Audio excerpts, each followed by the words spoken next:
हमारे चित्रकूट में एक महात्मा थे, परम पूज्य श्री गोविंद दास जी महाराज पधारे हैं। भगवत सेवा आश्रम से बहुत अच्छे संत हैं।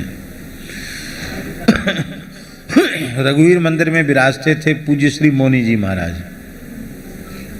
श्री सियाराम दास जी नाम था। आपने भी दर्शन किया होगा महाराज जी, चित्रकूट वाले मोनी जी का। महाराज जी से पूछ रहे, भगवत प्राप्त संत थे, बहुत अच्छे संत थे, बहुत निर्मल, एकदम 5 वर्ष के बालक में ऐसा भोलापन नहीं हो सकता जैसा भोलापन उनमें था। वो कहते थे, सरकार सरकार वक्ता एक है श्रोता 2 हैं। क्या कहते? वक्ता एक है श्रोता 2 हैं।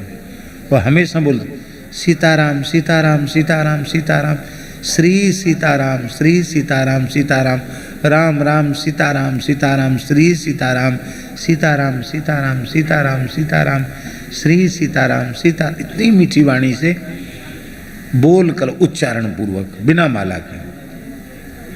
और जब कथा सुनने बैठे तब माला लेकर के फिर युगल नाम मानसिक करते थे, बाकी वैखरी पूर्वक करते थे।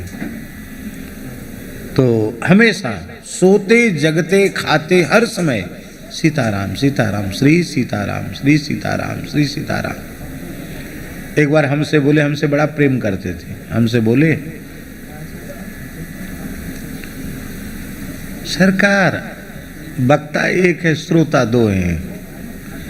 इन श्रोताओं को नाम सुनने का इतना अभ्यास पड़ चुका है कि इनको हम नाम न सुनाएं तो सरकार हम सत्य कहते हैं हमारा माथा फट जाएगा। सीताराम सीताराम सीताराम। इन कानों को शांत करने के लिए, इनकी तपन बुझाने के लिए हमें इन कानों को अपनी वाणी से सीताराम सीताराम सुनाना पड़ता है।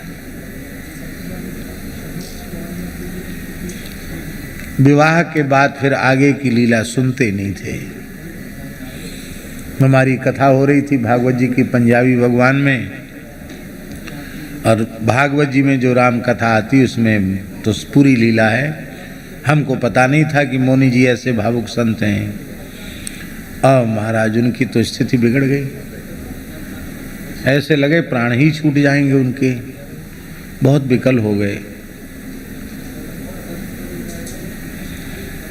आखिर कथा फिर बंद ही करनी पड़ी, इतना रोए वो।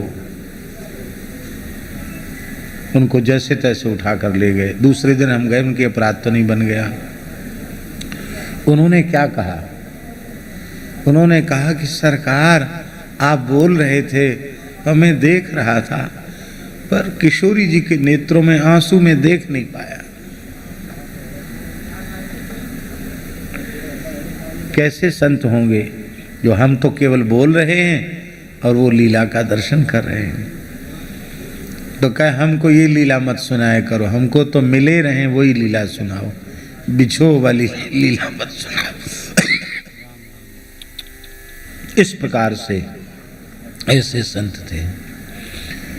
तो जब कानों को मधुर मधुर श्री सीताराम युगल नाम सुनने का इतना अभ्यास है, तो युगलवर श्री सीताराम जी ही अपनी मधुस्यंदनी वाणी से कुछ बोलें तो सखियों को कितना लौल्य होगा, सखियां कितनी लालायित होगी कि युगलवर अपनी मधुर वाणी से हमको कुछ कहें। माई मेरे श्याम लगो